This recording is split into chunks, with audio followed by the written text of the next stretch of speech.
자, 오늘 말씀은 마가복음 4장 10절부터 20절 말씀 보겠습니다. 대독합니다. 예수께서 홀로 계실 때에 함께한 사람들이 12 제자와 더불어 그 비유들에 대하여 물으니 이르시되 하나님 나라의 비밀을 너희에게는 주었으나 외인에게는 모든 것을 비유로 하나니 이는 그들로 보기는 보아도 알지 못하며 듣기는 들어도 깨닫지 못하게 하여 돌이켜 죄사함을 얻지 못하게 하려 함이라 하시고 또 이르시되 너희가 이 비유를 알지 못할진대 어떻게 모든 비유를 알겠느냐. 뿌리는 자는 말씀을 뿌리는 것이라. 말씀이 길가에 뿌려졌다는 것은 이들을 가리킴이니 곧 말씀을 들었을 때에 사탄이 즉시 와서 그들에게 뿌려진 말씀을 빼앗는 것이요. 또 이와 같이 돌밭에 뿌려졌다는 것은 이들을 가리킴이니 곧 말씀을 들을 때에 즉시 기쁨으로 받으나 그 속에 뿌리가 없어 잠깐 견디다가 말씀으로 인하여 환난이나 박해가 일어나는 때에는 곧 넘어지는 자요. 또 어떤 이는 가시떨기에 뿌려진 자니 이들은 말씀을 듣기는 하되 세상의 염려와 재물의 유혹과 기타 욕심이 들어와 말씀을 막아 결실하지 못하게 되는 자요. 좋은 땅에 뿌려졌다는 것은 곧 말씀을 듣고 받아 30배나 60배나 100배의 결실을 하는 자니라. 아멘. 아멘. 사람들이요, 이제 교회를 와가지고 예수님을 만나고 믿음 생활을 하고 신앙 생활을 하기 시작합니다. 그러면 어느 선에 가면은 내가 참 하나님께 쓰임을 받아야 되겠다, 이런 생각이 찾아오죠. 물론 평생 가도 그런 생각 못하는 사람이 있습니다. 신앙 생활을 오래 했는데 10년, 20년, 30년 했는데 그냥 교회만 왔다 갔다 한 사람인 거예요. 내가 하나님 앞에 꼭 쓰임을 받아야 되겠다, 이런 마음이 없는 분들도 사실은 많이 있습니다. 근데 그것은 굉장히 비정상이에요. 정말로 예수님을 만나고 믿음이 생기면 주님 앞에 내가 꼭 쓰임을 받고 싶다, 이런 마음이 드는 것은 지극히 정상인 거거든요. 근데 그런 마음이 안 든다, 그렇다고 한다면 정말로 내가 예수를 만났나, 정말로 내가 주님을 믿는 것인가, 이 근본부터 점검을 해보셔야 됩니다. 반드시 내가 주님을 만나면 그분을 위해 살고 싶은 마음이 들고, 내가 주님을 믿는 믿음이 생겨버리면 내가 꼭 주님 손에 붙들려서 쓰임받기를 원한다, 이런 마음이 생기는 것은 너무나 당연한 겁니다. 그런데 문제는 뭐냐면 그런 마음이 있다고 쓰임받는 것은 아니라는 거예요. 물론 이런 마음조차도 없다면 쓰임받지도 못하지만, 그렇다고 해서 내가 쓰임받기를 원하는 마음만 있다고 쓰임받는 것은 또 아닙니다. 왜 그러냐면 내가 주를 위하여 살고 주님께 쓰임받았는 줄 알았는데 주님이 보실 때 주님이 쓴 것이 아니라 마귀가 쓰는 사람도 있거든요. 귀신이 쓰는 사람도 있거든요. 그러니까 정말로 내가 예수를 믿고 변화받았다면 주님께 쓰임을 받아야 되는데, 주님께 쓰임을 받으려면 절대적으로 뭐가 있어야 되느냐? 믿음이 있어야 되는 겁니다. 믿음이 있어야 돼요. 그러니까 믿음이 없으면 쓰임 받고 싶어도 쓰임 받을 수가 없어요. 그러니까 믿음이 없으면 주님께 쓰임 받는 것이 아니라 마귀에게 쓰임 받을 가능성이 굉장히 많습니다.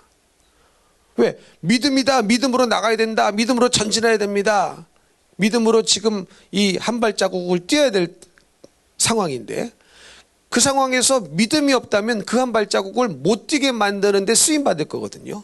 근데 마음속으로는 어떻게 생각해요? 나는 주님께 쓰임을 받고 싶습니다, 주님께 쓰임을 받고 싶습니다, 이런 마음은 있어요. 그러나 정작 믿음이 없으면 믿음의 한 발자국을 뛰어야 될 때, 믿음으로 점프를 해야 될 때, 믿음으로 달려가야 될 때 믿음이 없기 때문에 그것을 오히려 방해하고 가로막고 못하게 만드는 쪽으로 쓰임받을 가능성이 굉장히 많다는 거예요.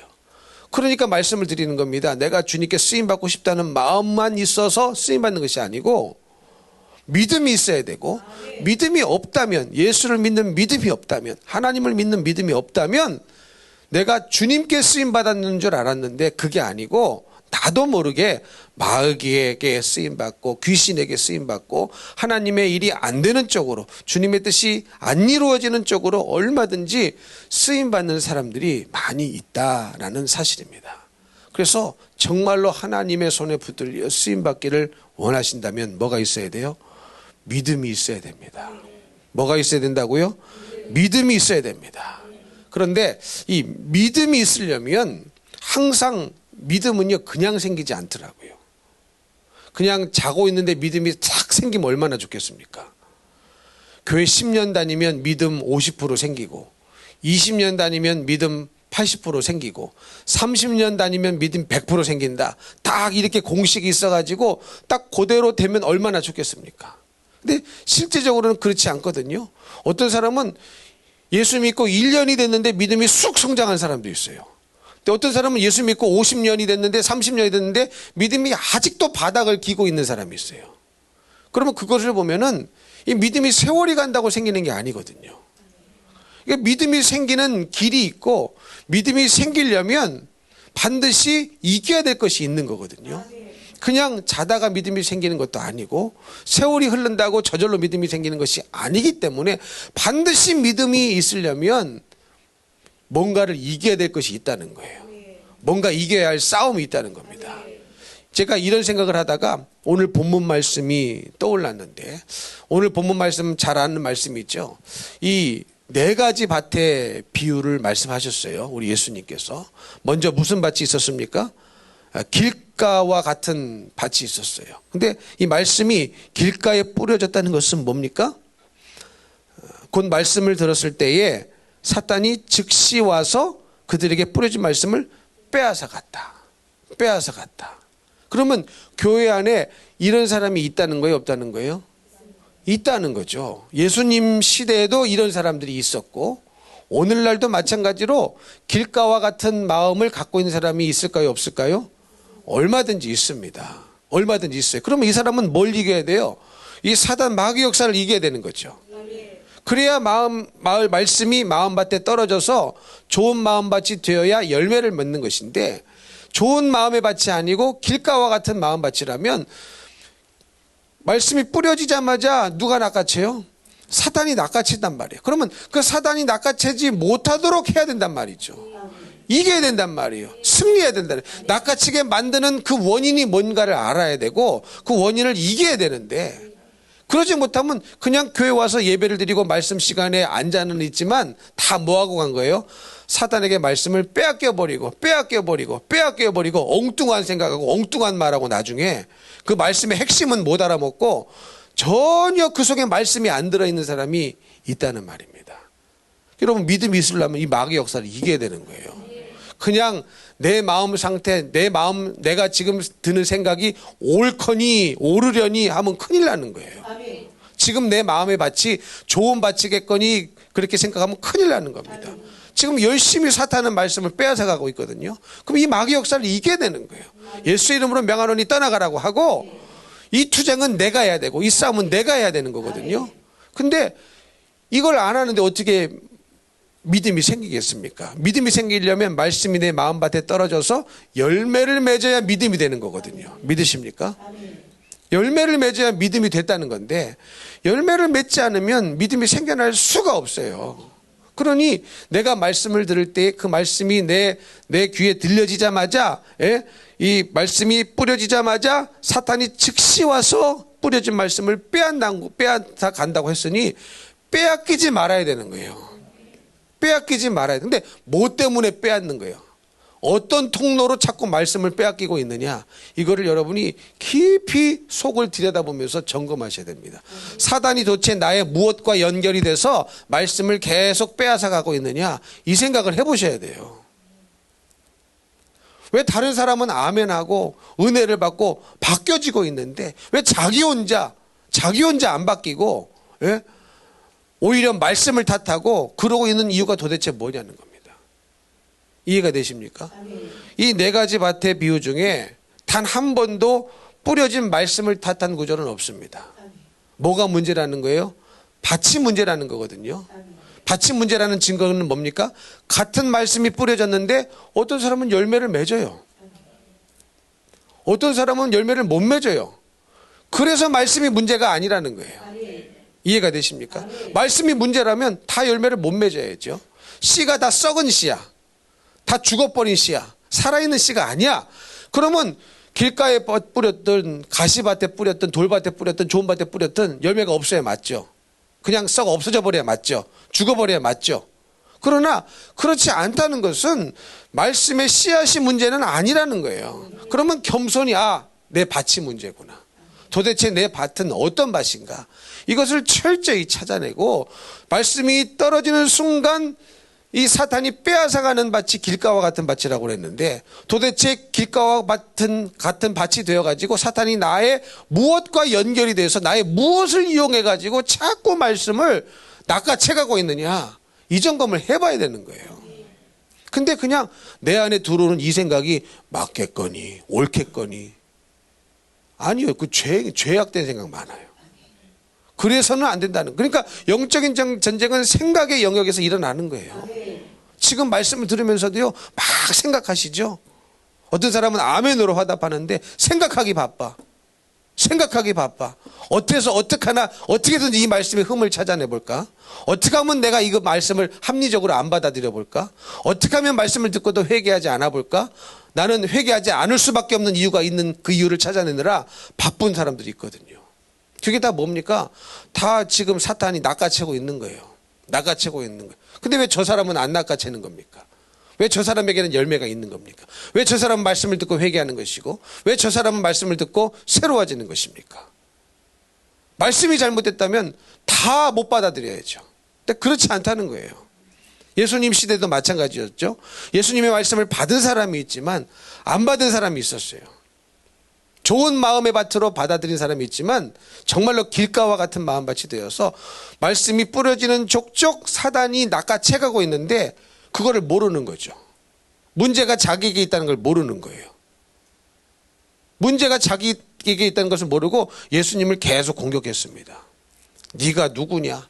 네가 이단의 괴수가 아니냐? 네가 뭔데 지금 나한테 이런 말을 하느냐? 막 이렇게 공격한단 말이죠. 그러니까 그런 사람들은 구원을 못 받았어요.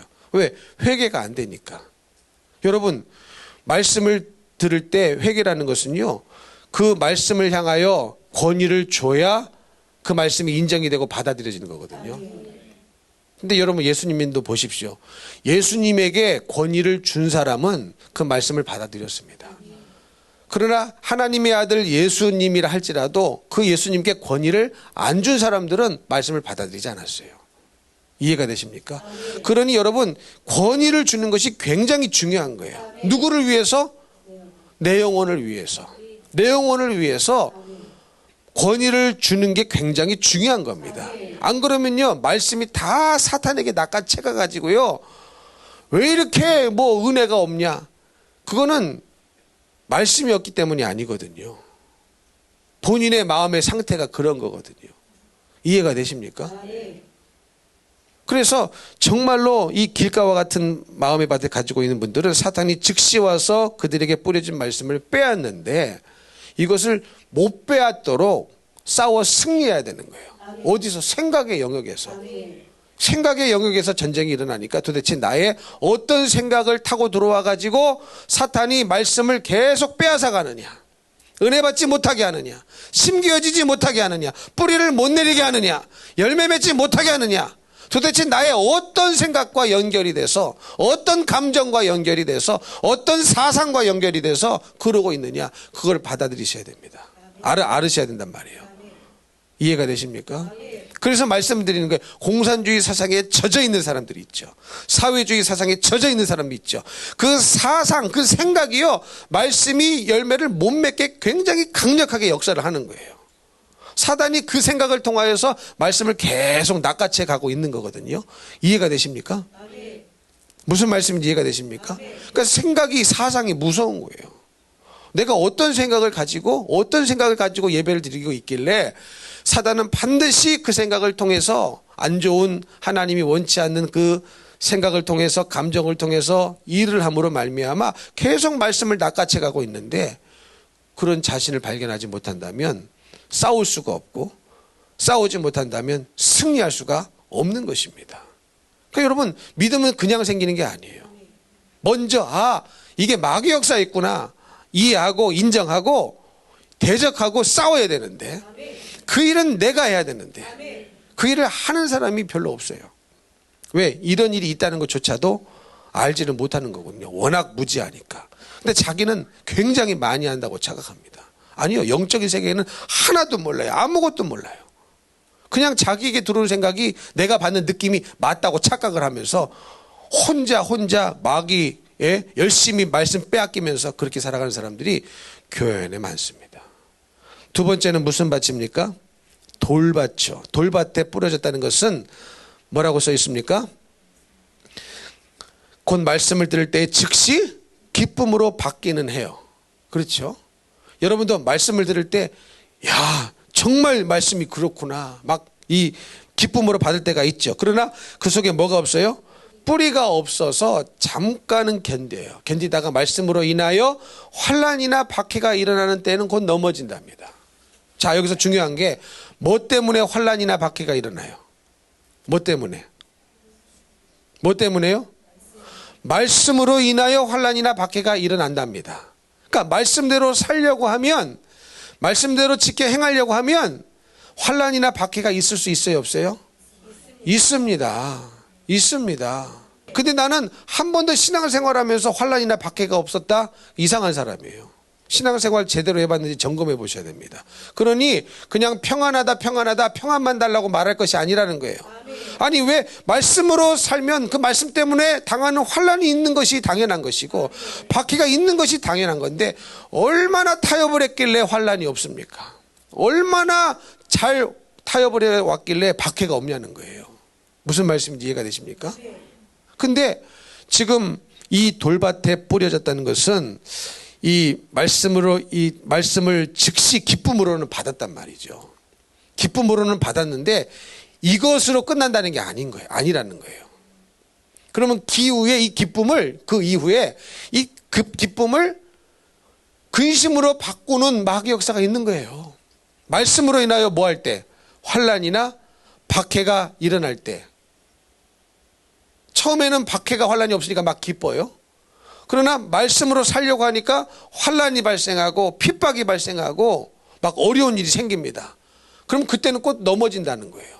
그럼 이때 넘어지라는 거예요? 넘어지지 말라는 거예요? 넘어지지 말아야 좋은 땅이 되는 거예요. 근데 여기서 넘어지니까 돌밭이 되는 거거든요. 그러니까 이 순간은요, 좋은 땅을 갖고 있는 사람도 이 순간은 겪어야 합니다. 이해가 되십니까? 무슨 마음의 밭을 갖고 있는지 다 이 순간은 다 겪어요. 그런데 누구는 좋은 땅이 되고 누구는 돌밭으로 끝나버리느냐. 이 환난이나 말씀으로 인하여 환난이나 박해가 일어났을 때에 넘어지면 돌밭이 되는 거예요. 이기면 좋은 땅이 되는 겁니다. 근데 그럼 뭐예요? 이겨야 되는 거거든요. 이겨서 싸워 이겨야 되는 거거든요. 승리해거든요. 말씀으로 사는 것 자체가 복이다. 믿고. 아멘. 말씀으로 살면 나에게 복이 오겠지 이 생각을 하면 큰일 납니다. 말씀으로 살았는데 내가 원하는 세상 사람들이 원하는 복이 올 수도 있어요. 그러나 그 복이 안 올 수도 있습니다. 그러니 복은 나의 믿음의 대상이 아니고 복이 목적이 아니란 말이에요. 우리의 목적은 예수 그리스도시요 말씀이라는 말입니다. 그래서 말씀으로 인하여 환난이나 박해가 일어날 때 넘어지지 말아야 좋은 땅이 되는 거예요. 근데 여기서 넘어진다는 겁니다. 넘어진다는. 그러면 이 넘어지게 만드는 그 원인이 뭐냐? 그거를 내 속에 발견하고 이것을 기도로 이기고 승리하고 마귀 역사는 떠내보내고 이거 누가 해야 됩니까? 내가 해야 되는 거예요. 내가 반드시 해야 됩니다. 잠깐 견딘다는 것은 의미가 없어요. 여러분, 잠깐 못 견디는 사람이 누가 있습니까? 그렇지 않습니까? 그러니까 잠깐 견딘 것으로는 믿음이라고 내세울 수가 없어요. 그건 믿음이 아닙니다. 돌밭 같은 사람도 잠깐은 견딘답니다. 그러니 잠깐 견딘 것으로는 절대로 믿음이라고 말할 수가 없어요. 끝까지 견뎌야 됩니다. 끝까지 견뎌야 되는 거예요. 언제까지? 주님 앞에 서는 그날까지. 천국에 들어가는 그날까지 우리는 견뎌야 되는데 말씀으로 살라고 하면 말씀에 순종하며 살라고 한다면 반드시 환난이나 박해가 있다는 거예요. 있다는 겁니다. 여러분 그런 경험 없습니까? 야, 하나님이 나에게 이렇게 말씀하셨어. 나에게 이런 꿈을 주셨어. 하나님이 이런 약속을 주셔서 막 시작을 합니다. 근데 이게 내가 원하는 대로 막 잘 됩니까? 잘 되든가요? 안 될 때도 있어요. 힘들 때가 찾아올 때도 있어요. 그러면 그때 넘어지지 말라는 거예요. 그때 넘어지지 말라는 거예요. 그러니까 성경은요, 환난이나 박해가 없다고 말하지 않아요. 없다고 말하지 않아요. 여러분, 환난이나 박해를 통과하지 않는 믿음은 없습니다. 통과해야만 믿음인 거예요. 그래서 서두에 말씀드렸듯이 반드시 우리는 하나님께 쓰임 받으려면 믿음이 있어야 되는데, 믿음이 없으면 마귀에게 쓰임을 받고 있는 거예요. 근데 믿음이 있어야 되는데, 믿음은 그냥 생기는 게 아니고 뭔가 이겨야 될 것이 있는 거예요. 승리해야 될 것이 있다는 거예요. 그러면 돌밭과 같은 사람은 뭘 이겨야 됩니까? 말씀으로 살았는데 받는 환난을 이겨야 되고, 말씀으로 살았는데 받은 박해가 있다면 그 박해를 이겨야 되는 거거든요. 그래야 좋은 땅이 돼가지고 열매 맺는 믿음의 사람이 될 수 있지 않겠습니까? 그래서 여러분, 우리는 말씀으로 살았다면 그것 자체가 복인 거예요. 우리는 근데 항상 무슨 생각을 합니까? 보상을 생각하죠. 내가 이렇게 충성했는데, 우리 아들이 좀 서울대학 가야 되지 않겠습니까? 내가 하나님 앞에 이렇게 시간 들여 충성했는데 우리 딸이 좋은 직장에 들어가야 되지 않겠습니까? 자꾸 뭘 바래요? 보상을 바래요. 그러니 여러분, 그 보상을 바라는 엄밀한 마음 속에는요, 주님보다 보상이 더 커요. 주님을 사랑하는 것보다 물질이 더 사랑하는 거예요. 이해가 되십니까? 근데 그걸 주님이 모르실까요? 그걸 주님이 모르실까요? 마음의 중심을 꿰뚫어 보시는 주님께서 내가 주님을 사랑하는지 주님이 주실 복을 사랑하는지, 주님이 주시는 복은 사랑의 대상이 아닙니다. 믿으십니까? 여러분, 돈을 사랑하지 말라고 그랬잖아요. 주님은 돈을 사랑하지 말라고 그랬어요. 성경은 일만하게 뿌리가 된다고 했습니다. 그러니 우리는 주님이 주신 복조차도 사랑의 대상이 돼서는 안 되는데, 우리는 이 복이 사랑의 대상이 돼버렸습니다. 누구를 뛰어넘는? 우리 예수님을 뛰어넘는, 하나님을 뛰어넘는, 나를 만드신 창조주를 뛰어넘어서 더 뭐를 사랑해요? 돈을 열심히, 복을 열심히 사랑하고 있으니 말씀으로 인하여 박해가 일어나고 환란이 일어날 때 그걸 어떻게 견디겠습니까? 말씀으로 인하여 예를 들어서 내가 말씀대로 살았는데 가난해졌어요. 그럼 어떻게 하시겠습니까?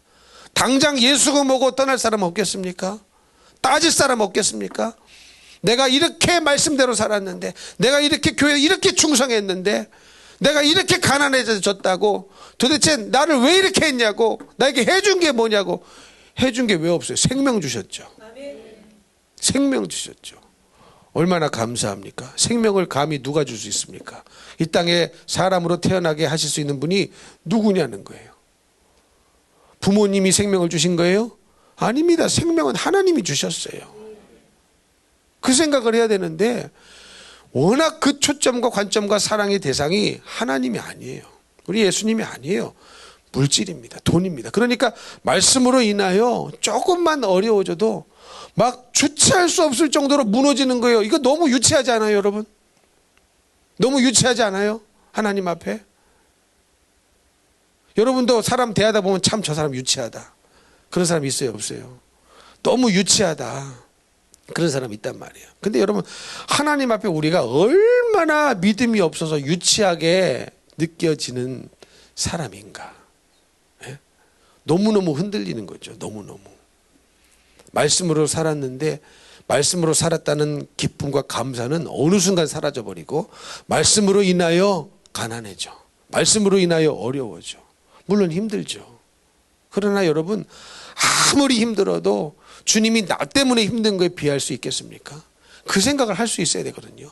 그 생각을 할 수 있어야 은혜 받은 자입니다.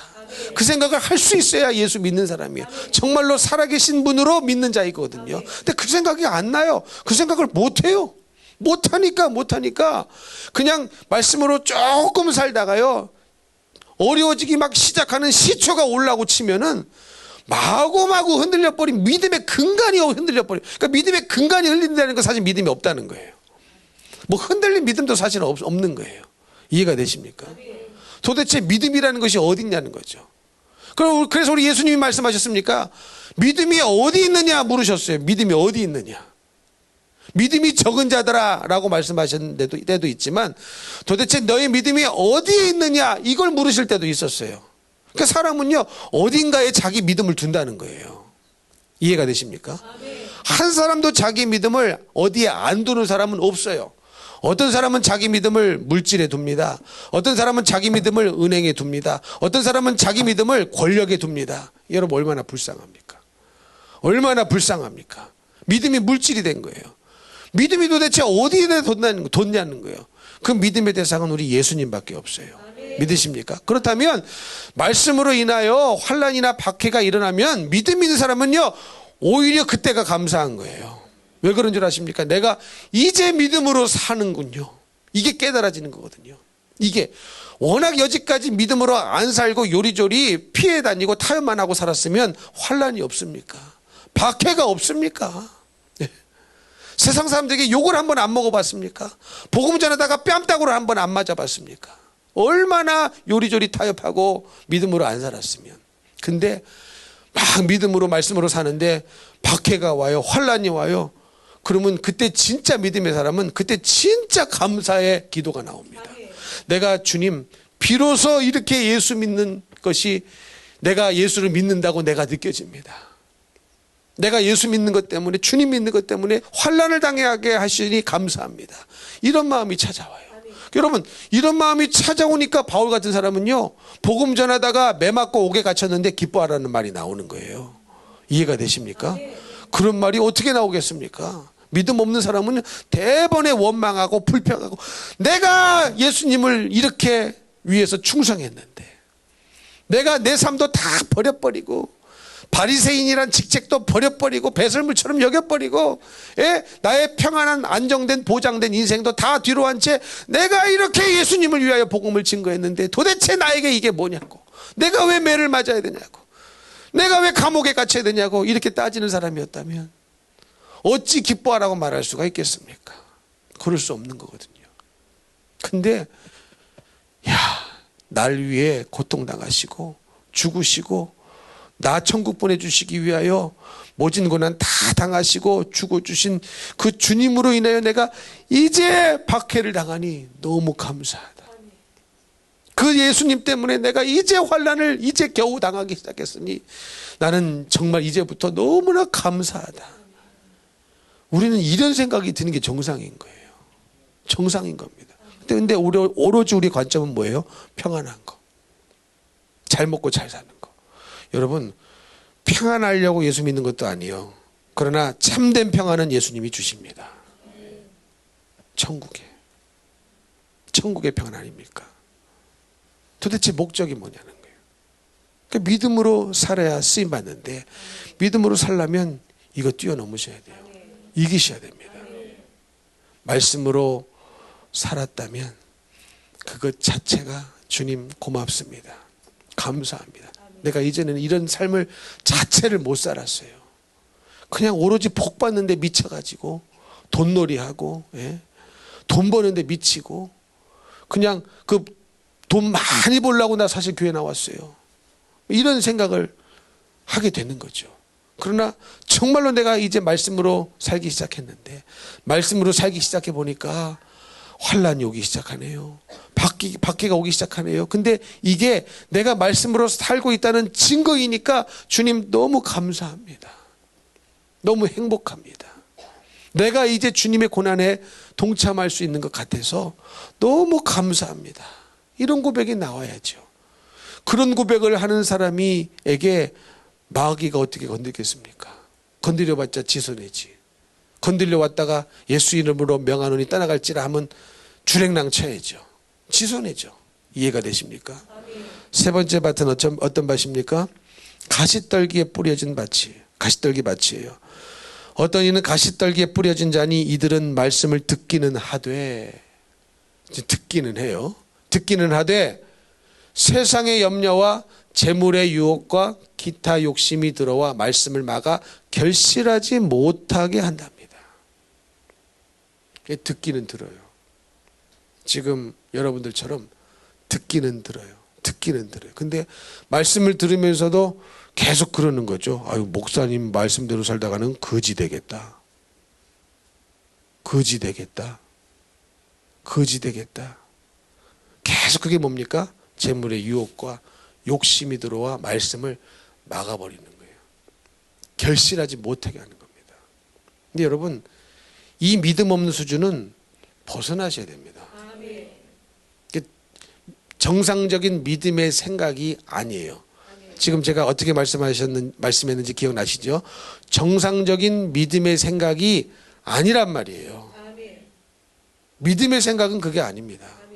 믿음의 생각은 그렇게 생각하지 않아요.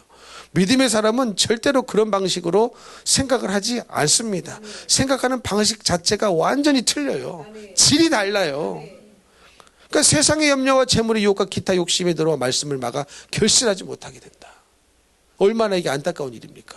말씀을 들을 수 있다는 게 얼마나 복이에요. 또 들으면서 믿음이 난다고 했는데 듣고도 믿음이 안 나는 이유는 뭐냐? 안 생기는 이유는 뭐냐? 세상의 염려와 재물의 욕심과 유혹과 기타 욕심이 들어와서 말씀을 막아버린다는 거예요. 그러니까 하나님의 말씀을 더 중하게 여기는 것보다 세상의 욕심이 훨씬 더 큰 거고 재물의 유혹이 훨씬 더 큰 겁니다. 그런 사람 어떻게 되는 줄 아십니까? 하나님께서 나에게 재물을 주는 한은 믿어요. 재물을 주는 한은 교회 나옵니다. 그게 안 생기면 교회 떠납니다. 하나님을 욕합니다.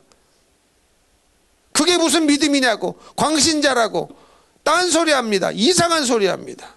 마음이 무너져 버립니다. 어려워집니다. 근심 걱정 염려에 쌓여 버립니다. 그런 인생을 살아온 적은 없더냐 이거죠. 여러분. 여러분, 우리는요 정말로 부자 되려고 예수 믿는 게 아니에요. 예수 믿으면 부자가 되게 해주실 수도 있어요. 이해가 되십니까? 그러나 목적 자체가 부자 되려고 예수 믿는 게 아니에요. 마치 부자가 된 것이 내가 예수를 잘 믿었다는 착각을 버리시라는 거예요. 그 착각을 빨리 버려야 천국 갑니다. 그 생각에 매여 있으면 그것 자체가 마귀의 역사예요. 이해가 되십니까? 그래서 히브리서 기자가 그렇게 기록한 거 아닙니까? 또 어떤 이들은 그 전까지는요 하나님을 믿었기 때문에 막 홍해도 갈라지고 기적이 일어나고 승리하고 막 그랬다는 사건들이 기록이 되어 있습니다. 그러나 또 어떤 이들은 어떤 방식으로 그들의 믿음이 표출됐습니까? 결과가 나타났습니까? 어떤 사람은 믿었는데 톱으로 켬을 당하고 옥에 갇히고 죽임을 당하고 순교했단 말이에요. 물질의 복이 안 왔어요. 자기들이 원하는 세상적인 복이 안 왔단 말이죠. 그러면 그 사람은 믿음이 없어서 그런 겁니까? 믿음이 있다는 기준이 돈이 많은 거라면, 부자가 되는 거라면 그게 맞는 겁니까? 아닙니다. 아닙니다. 도대체 이 생각을 가지고 어디를 들어가려고요? 어디를 들어가려고? 그런 분들은요 반드시 여기에서 걸려요. 여기에서 걸린단 말이에요. 어디서 걸린다고요? 말씀을 듣기는 해요. 듣기는 하지만 뭐가 더 커요? 세상의 염려가 더 커요. 재물의 유혹이 더 커요. 기타 욕심이 더 커요. 근데 여러분 성경에 욕심은 우상 숭배다. 뭐가 우상 숭배라고요? 욕심은 우상 숭배랍니다. 욕심은 우상 숭배예요. 주님이 물질을 주실 자에게 주실 것이고 안 주실 자에게 안 주실 것이고 거기에 마음을 빼앗겨서는 안 된다는 거예요. 그게 우리의 목적은 아니라는 거예요. 우리의 목적은 오직 예수 그리스도시요, 주님을 사랑하는 것이요, 주님을 믿는 것이요, 믿음으로 주님께 쓰임받는 것인데 여기에 목적을 두지 않은 채 물질에만 목적을 두고 살아가면 반드시 여기서 걸려버립니다. 마귀도 귀신도 영적인 존재잖아요. 영적인 존재이기 때문에 뭐 하나님처럼 무소부지하고 전지하시고 전능하신 능력은 없지만 영적인 존재이기 때문에 우리에게 딱 달라붙어 가지고요 뭐가 연약한지를 다 파악하고 있습니다. 아, 이 사람은 자존심만 톡 건드리면 완전히 나부러질 사람이야. 다 알고 있어요. 아, 이 사람은 돈만 조금 없어뜨리면 완전히 근간이 흔들려 버릴 사람이야. 다 알고 있어요. 이 사람은 아주 명예욕이 그래가지고 그것만 싹 건드려 버리면 완전히 나가리 될 사람이야. 여기에 대한 여러분 우리는 참으로 영적인 심각한 각성을 하셔야 돼요. 각성을 하셔야 돼요. 그런데 말씀을 듣고 세상의 염려와 재물의 유혹과 기타 욕심을 이겨버리면 좋은 밭이 되는 거거든요. 다시 말씀드리지만 좋은 마음의 밭을 가진 사람은요 세상에 염려가 없어서 좋은 밭인 게 아니에요. 이해가 되십니까? 항상 부자로 살아서 좋은 밭이 아닌 거예요. 이해가 되십니까? 이들도 똑같이 그런 어려운 상황을 겪지만 그거를 이기는 겁니다. 그거를 이겨서 기어이 말씀이 결실하도록 만들었기 때문에, 믿음으로 반응했기 때문에, 승리했기 때문에, 싸워서 이겼기 때문에 좋은 밭이 되는 것이지, 이 사람들에게 좋은 마음의 밭은 저 사람은 염려가 없어서 좋은 밭이구나, 불순종할 거리가 없어서 순종하는구나, 천만의 말씀입니다. 지난번에도 말씀드렸죠. 여러분, 순종하는 사람은요, 불순종할 이유가 없어서 순종하는 게 아닙니다. 불순종할 거리를 이겼기 때문에 순종하는 거예요. 불순종할 건덕지가 없어서, 거리가 없어서, 근심 걱정 염려가 없어서 이 말씀에 순종하면 어려워지지 않아서, 힘들어지지 않아서 순종하는 겁니까? 천만의 말씀이에요. 천만의 말씀입니다. 그것을 이겼기 때문에 순종하는 거예요. 불순종한 사람은요, 그걸 못 이겼기 때문에 불순종을 하는 거예요. 이해가 되시죠? 그래서 여러분, 순종하는 사람은 그냥 되는 게 아니에요. 싸워서 이겼기 때문에 그러는 거예요. 불순종할 거리를 찾아서 이겼기 때문에, 아무리 힘들고 어려워도 타협하지 않았기 때문에, 말씀 붙잡고 승리했기 때문에, 이겼기 때문에 순종을 하는 것이지, 순종할 사람은 순종할 거리밖에 없어서 순종하는 게 아닙니다. 갈등할 거리가 없어서 순종하는 게 아니고, 갈등할 거리가 있지만 갈등을 하지 않는 거죠. 말씀으로 이기는 거죠. 이해가 되십니까? 그래서 좋은 마음의 밭을 가지고 있는 사람도 세상에 뭐 떵떵거리고 잘 먹고 잘 살아서 좋은 밭이 아니에요. 말씀을 듣고 받아들이는 게 아니에요. 그 사람들에게도 여전히 염려, 근심, 걱정거리 있습니다. 그러나 그것을 말씀으로 이기는 거예요. 순종함으로 이기는 거예요. 그래서 말씀이 결실하도록 하는 것이지, 반대로 염려가 결실을 맺고 재물의 유혹이 결실을 맺고 욕심이 결실을 맺어버리면 말씀을 막아서 결실하지 못하게 되는 가시떨기에 뿌려진 밭과 말씀의 밭과 같은 사람이 되어버리고 맙니다. 그리고 마지막으로 좋은 땅에 뿌려졌다는 것은 곧 말씀을 듣고 받아서 어떻게 합니까? 30배나 60배나 100배의 결실을 하는 자니라. 이게 믿음의 사람이라는 거예요. 이렇게 믿음의 사람이 돼야 주님께 쓰임받을 수 있습니다. 쓰임받는 사람이 돼야 돼요. 근데 정말로 하나님께 여지껏 쓰임도 못 받는 사람도 있거든요. 내가 하나님께 쓰임받았는데 마귀에게 쓰임받는 사람도 있거든요. 무슨 말씀인지 이해가 되시죠? 말씀을 정리하려고 합니다. 우리가 신앙생활을 하다 보면은 어느 시점에 가서 반드시 하나님께 쓰임받고 싶다 이런 생각이 들어오는 것은 너무나 당연한 생각입니다. 그런데 수십 년을 교회 나왔는데 나는 간절하게 하나님께 쓰임받고 싶다는 생각이 없다면 예수가 없거나 믿음이 없거나 심각하게 잘못되어 있는 겁니다. 이해가 되십니까? 심각하게 잘못되어 있는 거예요. 그건 정상이 아닙니다. 정말로 정상적인 신앙생활을 하면 어느 선에 가서 내가 하나님을 위하여 살고 싶다, 하나님의 영광을 위하여 살고 싶다, 이런 생각이 찾아 들어오는 것이 너무나 당연한데, 그런데 하나님께 쓰임받고 싶다고 다 쓰임받는 것이 아니고 믿음이 있어야 쓰임받는다, 믿음이 없으면 마귀에게 쓰임받는다, 귀신에게 쓰임받는다, 이것을 여러분이 깨달으셔야 됩니다. 예를 들어서 교회가 이제 하나님 우리에게 이런 꿈을 주셨습니다, 이것을 명령하셨습니다. 그러면 믿음이 있는 사람은 믿음으로 반응하니까 그 믿음 때문에 쓰임을 받습니다. 그런데 믿음이 있다고 하는데 반대를 해요, 거절을 해요. 그러면 자기는 하나님께 쓰임받는 것이 아니라 마귀에게 쓰임받는 거거든요. 무슨 말씀인지 이해가 되시죠? 그래서 반드시 하나님께 쓰임받으려면 믿음이 있어야 되는데, 믿음은 그냥 생기는 게 아니고 반드시 이겨야 될 것이 있다, 승리해야 될 것이 있다. 그래서 이 위에 좋은 밭 위에 세 가지 밭은 다 뭔가를 이겨야 되는 거예요. 마귀 역사를 이겨야 되는 것이고, 환난과 박해를 이겨야 되는 것이고, 세상의 염려 재물의 유혹 욕심을 이겨야 되는 것이고, 그러니까 저절로 믿음이 생기지 않는다는 거예요. 그래서 여러분 반드시 기도를 하셔야 됩니다. 그리고 내 생각을 성령께 아예 내어 드리셔야 돼요. 도대체 말씀의 자리에 나왔는데 이 말씀을 길과 같은 밭은 말씀이 떨어지자마자 사단이 즉시 와서 그 뿌려진 말씀을 빼앗는다고 그랬는데, 도대체 내 안에 어떤 것과 사탄이 연결이 돼서 말씀을 여지껏 빼앗아 가고 있었는가? 그래서 깨닫지 못하게 하고 있었는가? 그래서 변화되지 못하게 하고 있었는가? 그 마귀 역사가 내 속에서 일하고 있는 그 부분을 찾아서 회개하고 예수의 이름으로 떠나 보내라는 겁니다. 그러지 않으면 계속 사단이 와서 말씀을 낚아채요. 남는 게 없어요. 그럼 믿음이 생겨나지 않습니다. 돌밭과 같은 상, 즉시 기쁨으로 받았지만 말씀으로 인하여 환난이나 박해가 일어나는 때는 넘어진다. 여러분, 말씀대로 살면 환난과 박해가 있습니다.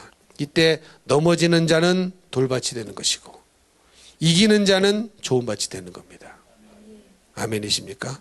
그리고 가시떨기, 말씀을 듣기만 하고 계속 속에 염려를 키우고 유혹을 키우고 욕심을 키워서 말씀이 결실하지 못하는 자가 되지 않기를 축복합니다. 그래서 다 좋은 밭이 되셔야 믿음의 사람이 되는 거예요. 그러니 위에 세 가지 밭은요, 뭐 시간차는 있지만 열매가 없다는 것은 똑같지 않습니까? 그렇죠? 길가밭, 돌밭, 가시떨기밭, 뭐 시간차는 있어요. 조금 더 견딜 수는 있어요. 여기보다 여기가 좀 더 견뎠고 여기보다 여기가 좀 더 견뎠지만 결론은 뭐냐? 열매는 없다는 거예요. 그러니 열매 없는 사람끼리 네가 낫냐 내가 낫냐 요런 것을 멈춰야 됩니다. 참 이 사람도 열매 없고 저 사람도 열매 없는데 열매 없는 사람끼리 누가 낫냐를 싸우고 있어요. 그리고 다 열매가 없는데 조금 더 견딘 열매 없는 사람에게 조언을 구합니다. 열매는 없었는데 자기보다 조금 더 견뎠을 뿐이야. 자기보다 조금 더 견딘 사람이 믿음이 있어 것처럼 보여져서 그 사람에게 조언을 구해요. 이런 황당한 일이 있어요. 그러니 무슨 믿음의 소리가 나오겠습니까? 무슨 믿음의 조언이 나오겠냐고요. 열매 없기는 매한가지인데 그거를 멈춰야 됩니다. 다 망하는 길이에요. 다 망하는 길. 근데 듣고 보니 무슨 말씀인지 이해가 되시죠? 열매가 없기는 마찬가지야. 근데 그 속에 믿음이 없어서 열매가 없는 건데, 말씀이 결실을 못하는 건데, 나보다 길가와 같은 나보다 조금 더 견딘 돌밭에 가가지고 거기다가 상담을 한단 말이죠. 거기에 무슨 해답이 나오겠냐고요. 나보다 조금 더 견딘 가시떨기밭 같은 그 사람에게 가서 찾아가가지고 조언을 구한들 거기에 무슨 신령한 것이 나오고 거기에 무슨 믿음의 말이 나오겠냐는 거죠. 구하려면 좋은 밭에 가서 구해야지. 믿음으로 열매를 맺은 사람에게 가서 구해야죠. 근데 그런 일을 친하다고 성품이 좋다고 나를 받아준다고 그러고 있어요. 이해가 되십니까? 나를 잘 받아주는 길가와 같은 밭이 있어요. 나를 잘 인정해주는 가시밭과 같은 밭이 있어요. 나를 너무 잘 이해해주는 돌짝과 같은 밭이 있다니까요. 거기 가봤자 소용없습니다. 소용없어요. 열매 없고 믿음 없기는 매한가지입니다. 결론은 하나예요. 결론은 믿음 없음 불신으로 끝나버리고 맙니다. 그러니 여러분 정말로 좋은 밭이 되기 위해서 믿음을 가져야 우리가 하나님의 손에 붙들려 쓰임을 받는데, 그러려면요 반드시 이 싸움을 하셔야 됩니다. 그리고 원인이 뭔가를 알아야 돼요. 이게 중요한 거거든요. 대부분은요 원인 자체를 몰라요. 내가 문제가 뭔지를 모르는 게 문제예요. 문제가 뭔지를 모르는 게 문제예요. 그러니 답이 안 나오는 거죠. 여러분 병도요, 이 의사가 진단하지 않습니까? 그러면 그 병의 원인이 뭔지를 딱 진단을 해야 치료법이 나오죠. 근데 어떤 사람은 아무리 해도 원인이 안 나와. 그러면 고치기가 어려운 거예요. 그렇죠? 원인을 알아야 원인을 딱 꼭 집어서 알아야 이 사람은 이게 원인이구나. 저 사람은 뭐가 원인이고 이걸 알아야 되거든요. 근데 이 원인을 알기가 힘들어요. 그래서 제가 얼마 전에도 말씀드렸죠.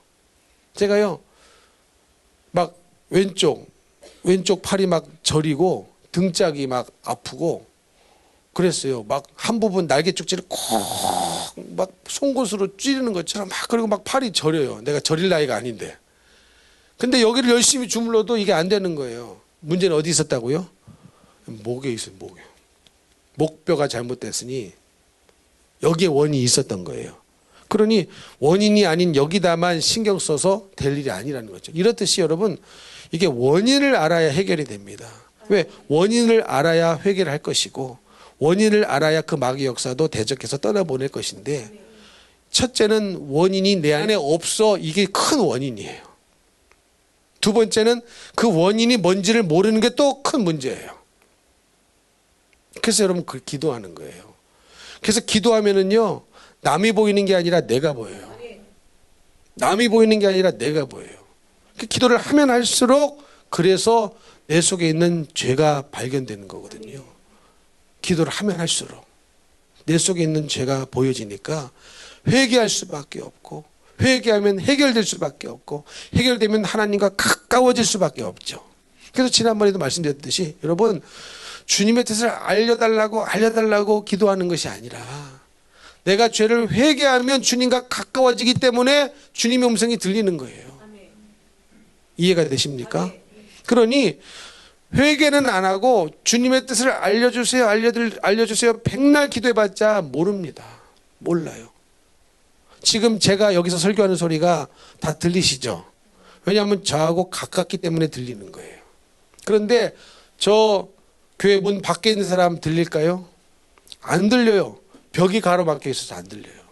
그러니 여러분, 주님의 음성을 듣는 것은 가까워지면 그냥 들리는 겁니다. 근데 가까워지지 못하게 만드는 그놈이 뭐냐? 마귀 역사고 죄란 말이죠. 그러니 회개로 죄를 끊어낼 때에, 회개하고 죄사함 받을 때에 주님과 가까워지니까 들리지 말라고 해도 들리는 것이고, 주님의 뜻이 모르려고 해도 모를 수가 없고, 그러니 그 뜻을 이루려고 기도하는 것이고, 또 기도하는 겁니다. 그러니 여러분, 이 모든 문제를 해결하는 길은 기도밖에 없어요. 기도밖에 없어요. 그러니 예배 자리를 포기하지 마시고 기도의 자리를 사수하셔서 이거 못하게 하는 마귀 역사를, 그 원인이 뭔지 간에 다 떠나보내셔서, 내가 육신이 약해가지고 못 왔다 그러면 건강 달라고 기도하세요. 건강 줘서 뭐 하려고? 낚시 가려고, 에베레스트 산 올라가려고? 아닙니다. 기도하려고, 주를 위해 충성하려고. 그것만 남는 것 아니겠습니까? 목적이 딱 맞아야 이게 연결이 되는 거 아닙니까? 목적이 딱 주님하고 맞아야, 주님의 요구와 내 요구가 만나야 이게 역사가 일어나죠.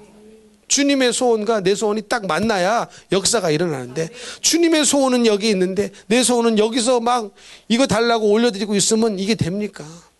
그러니까 건강을 달라는 이유도요, 내가 먹고 살려고 달라고 하는 게 아니에요. 내가 주를 잘 섬길 수 있도록, 신앙생활 잘할 수 있도록. 이게 방해가 된다면 여러분, 건강을 위해서도 기도하셔야 됩니다. 그리고 나는 자꾸 삐지는 스타일이다. 그럼 이거 해결해 달라고 기도하셔야 돼요. 왜? 신앙생활을 잘해야 되니까. 잘해야 되니까. 여러분, 제가 아무리 힘들어도 예배 빠지는 거 보셨어요? 뭐 아파도 예배를 쉰 적이 없어요. 누가 없어도 예배를 쉰 적이 없어요.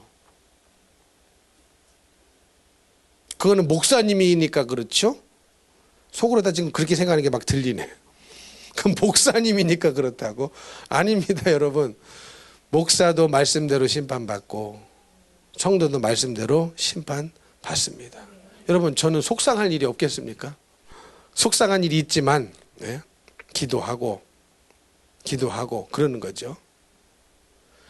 속상할 일이 없어서 예배를 드리는 게, 예배를 안 빠지는 게 아니에요.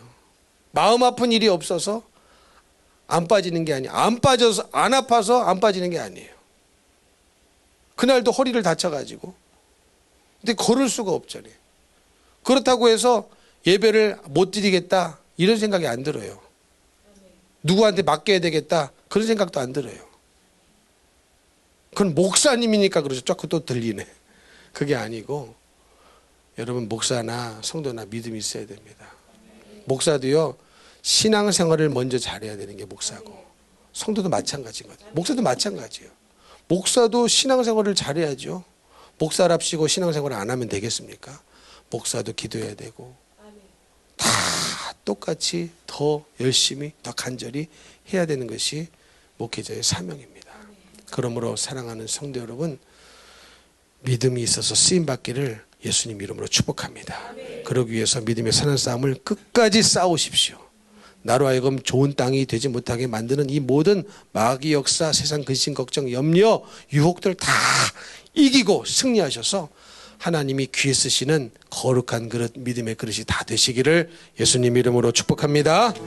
축복합니다.